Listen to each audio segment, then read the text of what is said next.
Hi everybody, welcome back to my channel. If you're new here, hi, I'm the ThesPNation. I'm an OG YouTuber that reviews luxury beauty all the time. If you haven't done so already, please feel free to hit that like button. Definitely hit that subscribe button. And also make sure when you do subscribe to turn on those notification bells, just so that you're aware of all the content that I have coming out. I hope that you guys watch the entire video, specifically because I'm putting a lot into this and it's very hard for me to talk about this, but I really do like to be very open and honest with you guys at all times. I love to share my life with you guys. Just let you know, there's things that are going to be good, bad, and ugly. It's very much like a marriage, so in good times and in bad. So I want you guys to know everything about my life and just know that, you know, you can persevere, you can get through this, and just because things look really, really crappy, you can get through it. So one thing that I didn't mention in the previous video was about John and just him being able to make decisions for me, because we've been together for 8 years, but we're not actually married. And so when that took place, there was a situation where he's in the hospital and he couldn't actually see me for a certain period of time just because we weren't married. And if he didn't have an affidavit showing that, you know, I was under his insurance, you know, as his domestic partner, then he wouldn't have been able to make any decisions for me at all. And who knows what would have happened, because the nurses, the doctors, these people were like, he's about to check out. So, you know, they basically wanted to, you know, take care of everything, just end everything, essentially. And especially the nurse that I mentioned in the previous video, she was a palliative care nurse. And the fact that she's a palliative care nurse and she would talk to him in that way, tell him, you know, look, it's over. Like, she's like, girl, you need to hang it up. Like, you need to go look at some pictures, look at some memories or something. I mean, she didn't say this, but that's basically what she was saying. She's like, you know, you need to hang it up, flat screen. It's over. Like, he's gone. You know, and I'm sitting here right now, you know, so I'm just like... And like I said, I'm going to go back to that hospital because a lot of the nurses, they were like, you know, when you're walking, we want you to come back and we want to see you. I will drive 4 hours to go back to Dallas to see these nurses. And I want to see and meet this palliative care nurse because I want to curse her clean out. And I cannot wait. It's going to be so beautiful. Like, it's going to be one of those times when you curse somebody out and it's so clean, it's so fresh and so clean. Like, I can't wait personally. This is going to be a highlight of 2021 for me. I mean, I might get thrown out of the building. I'm not really sure, but if I can walk, I will moonwalk out of that building gladly. So I don't know if it really affects straight people, but as far as gay people are concerned, like, he basically had no rights and no one cared. And if it weren't for, like I said, if it weren't for me being under his insurance, then he probably wouldn't have been able to do anything, and I probably wouldn't be here based on what they wanted to do as far as, you know, what they were telling him. So I'm very grateful for that. Now, as far as, and I do have an outline here that I'm looking at, there was a situation where I did face multi-organ failure as well. Primarily, the one thing that I faced was kidney failure, and I did develop sepsis, and I actually was on dialysis on a number of occasions.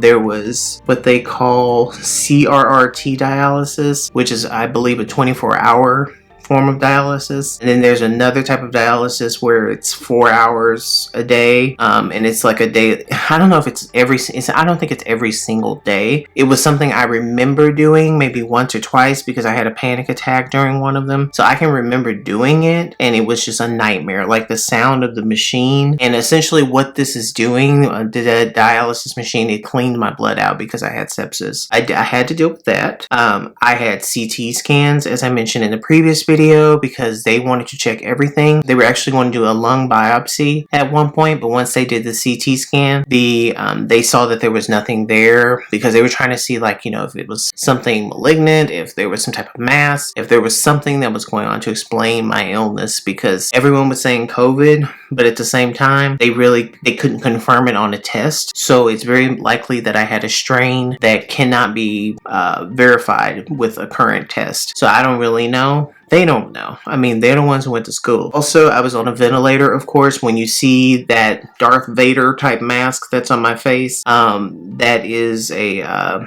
believe that's a ventilator. Actually, no, that was the BiPAP machine. The BiPAP machine is like the Darth Vader mask. that I wore on my face. But I was, of course, on a ventilator, and the goal was to get me off the ventilator. And that took quite a while because they don't want you to be on it on, you know, a very long period of time. And that was the problem with me. And there were times where I would develop anxiety. And so this is something that's interesting. So in the hospital, I actually developed claustrophobia, and I also developed anxiety disorder. I developed panic attacks. So for whatever reason, I don't know what happened, but I have never experienced panic attacks in my life. Now, I do have borderline personality disorder, and I am bipolar as well. However, I've never actually experienced a panic attack. And going and being in the hospital, it was the first time that I had experienced it, and it was the most terrifying thing. And for me, I was literally breathing over the machine. I was breathing so hard, and I was just out of control. I was screaming. I would be yelling. If I had something in my hands, I would have thrown it, just because I can't. It's just one of the most scariest things. Like, outside of the hospital, I'm not anxious. I don't have any of these issues in the hospital for whatever reason. Like when I was on dialysis, and I was looking at this Asian doctor who was running the machine, hearing the machine, and then looking at her, for whatever reason, it triggered a panic attack. And so I was like literally like screaming, like I was being murdered or something, like being stabbed. Like, and then I was sweating, like I was sweating profusely. I would have like literally my face would be like waterfall. It was insane. And like my pillows would be soaked. My body would be like drenched in sweat from all of these panic attacks. And I had them all the time. I would have them in rehab. When I started rehab, during eating, I would have them all the time. And nothing in particular sparked it. Like there was nothing that triggered it. It just kind of happened. So right now, like I do take Xanax. I take a number of pills right now, and one of them is Xanax. And I also take another anxiolytic or another anti-anxiety medication. But as far as, you know, taking Xanax has been like a lifesaver for me. And I don't want to be addicted to any pills or anything like that. So I literally take them as prescribed. Also in the hospital, I developed a UTI. I had a urinary tract infection. That was great. Also with the UTI, just thinking about that, I did also have a catheter inserted, and if you don't know what a catheter is, oh my god. And the first time I realized I had a catheter was when they had to change the catheter, and they rip it out of your pee hole, and this happened twice for me. I had experienced this twice. Because, you know, they're like 1, 2, 3, and they just yank it out. Oh my god. Let's see, other things that took place. I had blood transfusions. I had a number of blood transfusions. I also had an infectious disease doctor who specifically dealt with me. And he conducted a lot of fungus tests. So he would take my blood and like put it in with the fungus to see if there would be some type of reaction, to see, you know, if he could determine, you know, what was going on with me. And all that came back negative. It was just like everything. Everything that they tried to do, it would come back negative. It would be like, oh, that's fine. Oh, that's working, that's working, that's working. Now I did, like I said, I was on dialysis because my kidneys were failing. And over time, I started to urinate again, and everything was fine. And so my kidneys were fully restored. So they kind of just reversed, and they didn't even expect that to happen, but it did happen, thankfully. I did also get a trach done, so I had a tracheotomy, and I will go ahead right now.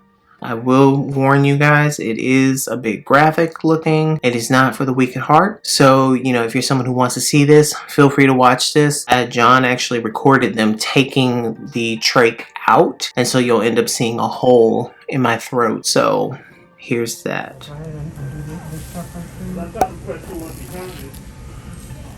Oh, let me know. No, you're good. You want to do a horizontal or vertical? Yeah, this is good.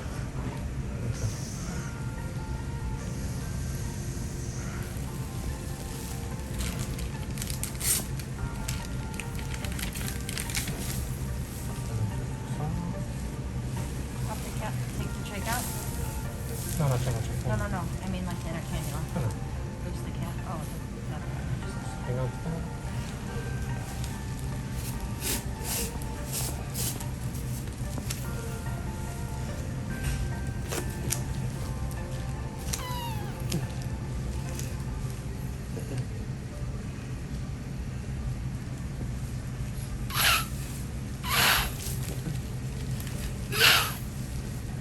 You ready?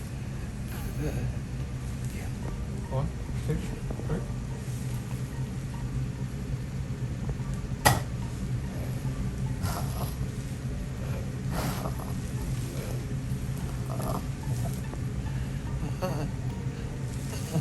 That is it. Good job. Is that rolled the right way? Yep. Let me Once the trach was removed, you know, of course, it led to me having to take speech therapy, also swallow tests. I put this machine. It was some type of tool. I don't really want to call it a machine, but it was some type of tool that I put in my throat, and it would actually help me speak normal. But if I took it out, I would just start whispering again. I would be like I couldn't actually, you know, speak without that in. So like John would want to just rip it out sometimes, because once I could talk, I just couldn't stop talking, because y'all know I can't stop talking, you know. So I did speech therapy. You also have to do swallow tests, because they want to make sure that you can actually ingest things without aspirating or choking on yourself, essentially. And so over time, I did, you know, after failing a couple of tests, I did finally pass the swallow test, and I was able to actually resume eating food. At the last hospital I went to, it was an LTAC, and LTAC is long-term acute care, and that was like my final step before actually being discharged from the hospital, because I was discharged in mid-April. So I was in the hospital from December 10th to April 16th, I want to say, and in between that I was in 2 different hospitals. Another thing that I experienced was what they call an atrial flutter, and it's something that I still experience to this day. So I also do have a cardiologist that I work with as well. So an atrial flutter, so basically what goes on is like my heart rate all of a sudden will just start racing.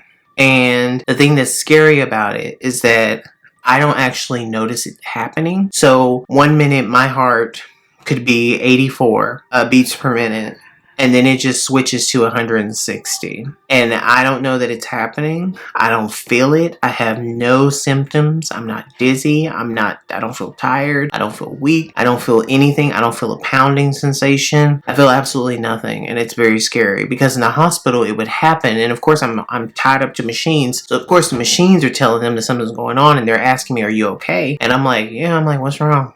Like, I'm just sitting there like, I'm cool. Like, I'm chilling in the cut. And my heart rate is like going sky high.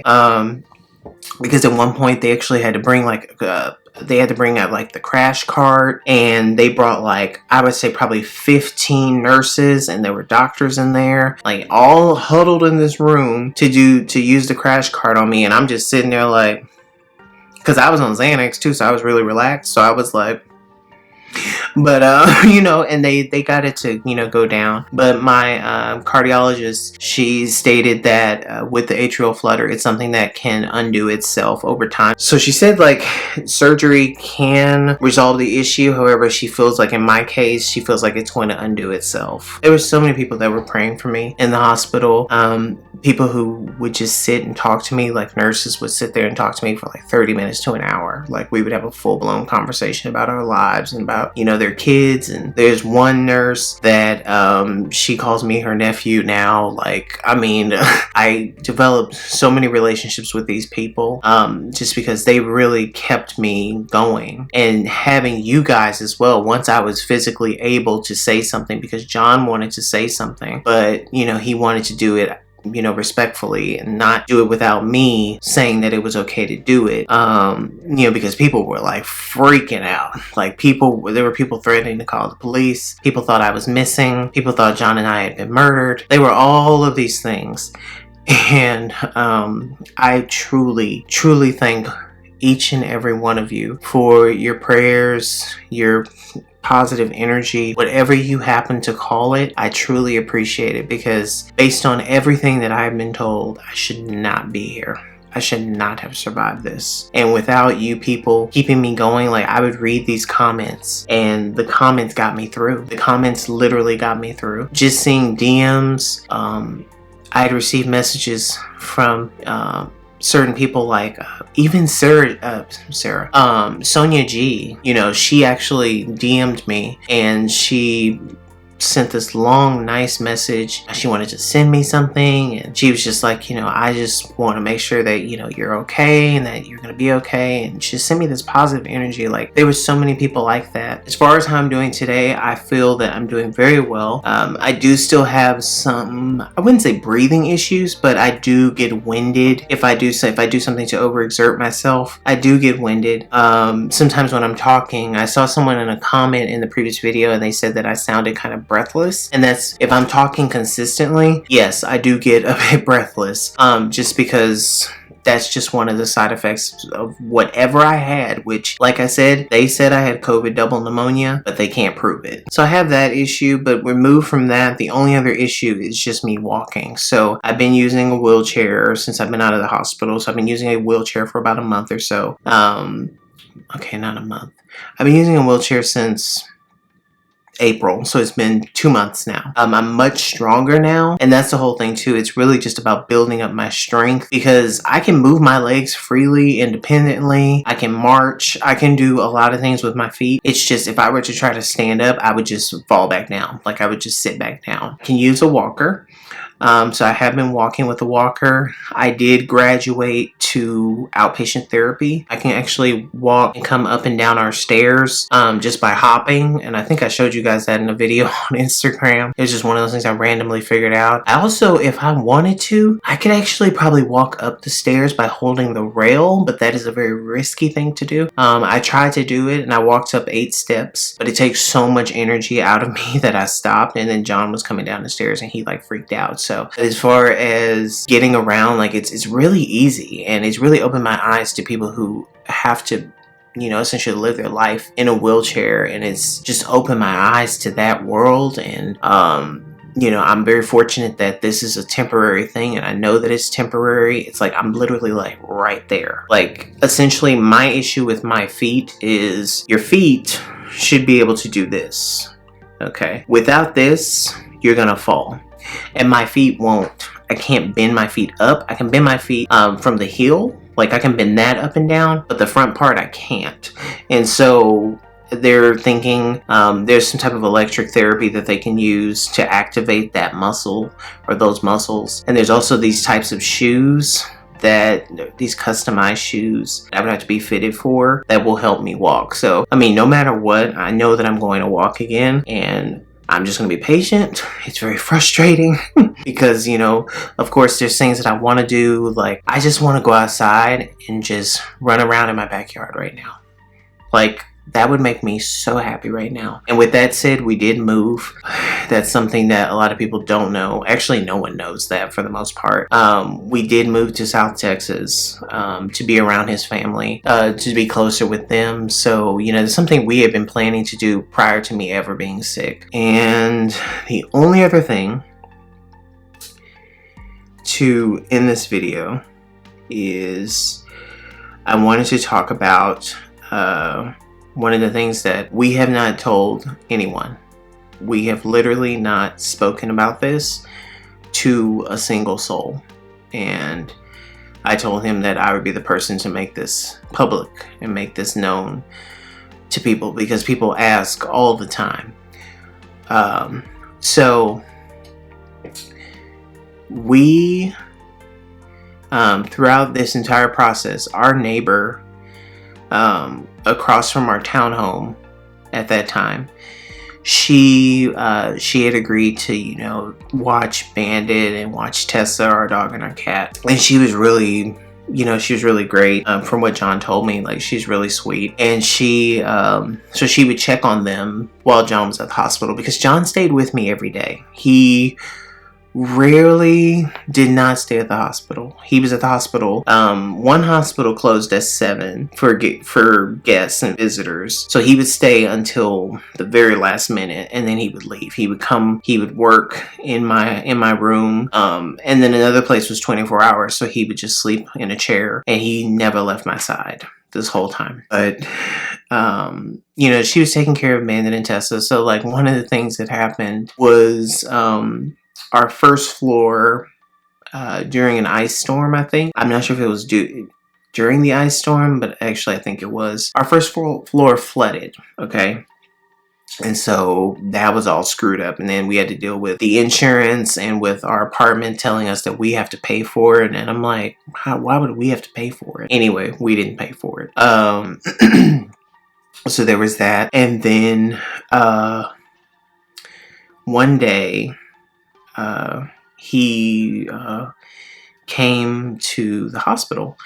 And, you know, I would ask him all the time. Like, I would be like, you know, how's Tessa, how's Bandit, blah, blah, blah. You know, he'd be like, oh, they're fine. Like, he would tell me he was going to go feed them, and he was going to go check on Bandit, and he was going to go do this and do that. He came to the hospital one day, and he told me, he looked at me, he's like, I can't keep lying to you. And I was like, what are you talking about? I was like, you don't even lie to me. And he's like, I know. And he's like, I've been trying to keep this from you for an extended period of time, just because I don't want you to like be upset. I don't want to affect your progress. And I was just like, just tell me. I'm like, what is it? So unfortunately, I have to say that I think it was President's Day. Around that time, Bandit, he passed away.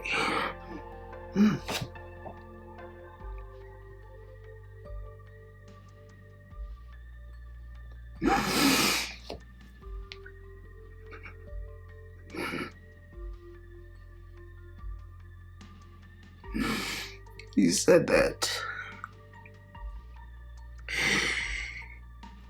he saw him on our security camera and he went from his bed, or one of them, because he has so many beds, and he went from one bed to the next, and he just laid down and he went to sleep and he didn't wake up.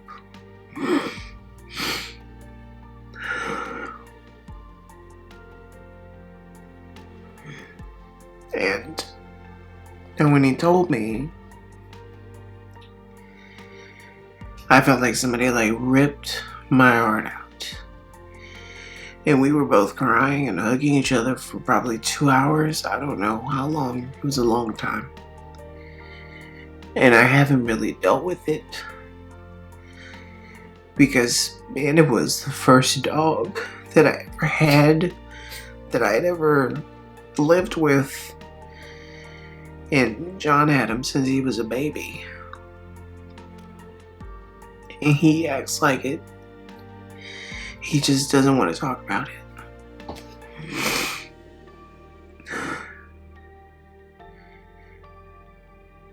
And I just hate that I never got to see him again. Because I thought of him every day. I missed him every single day that I was in the hospital.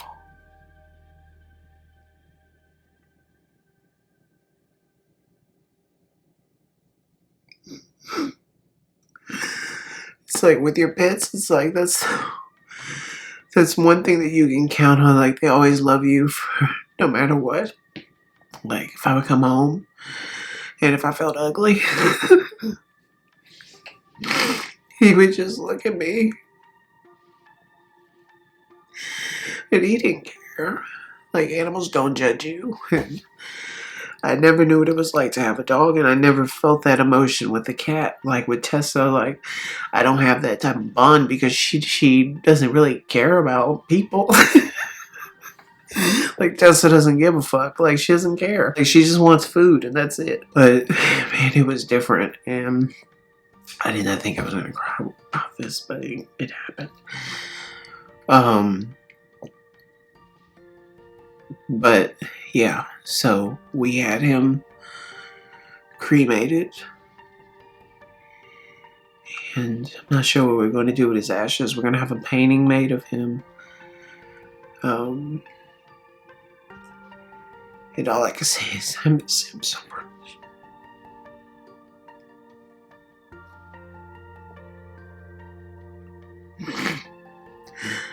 Like, I wanted him to see this house. He would have loved this house. I sometimes hear him. I can hear his collar. And I dream of him so much.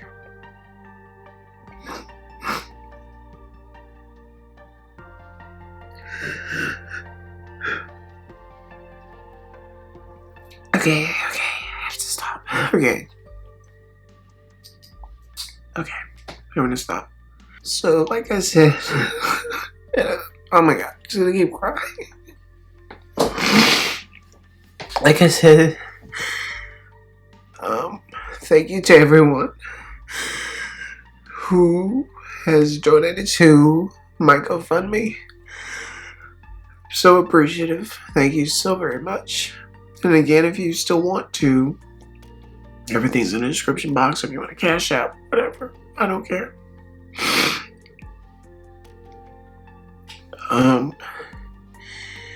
That's it. So now, with that said, we're going to resume videos. We're going to keep pressing on.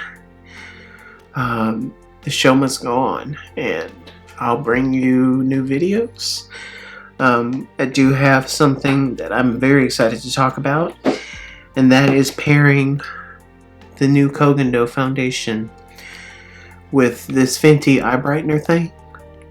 I haven't used Fenty since Fenty actually came out, and this combination, oh my god, like this, amazing. So I'll be back with beauty videos, and you know, we're currently because I just feel lonely at home, like I really want another dog. So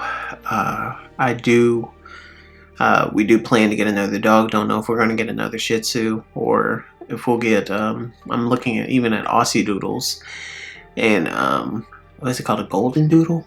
I'm not really sure. They look like teddy bears and they're so cute. Like I really want another dog.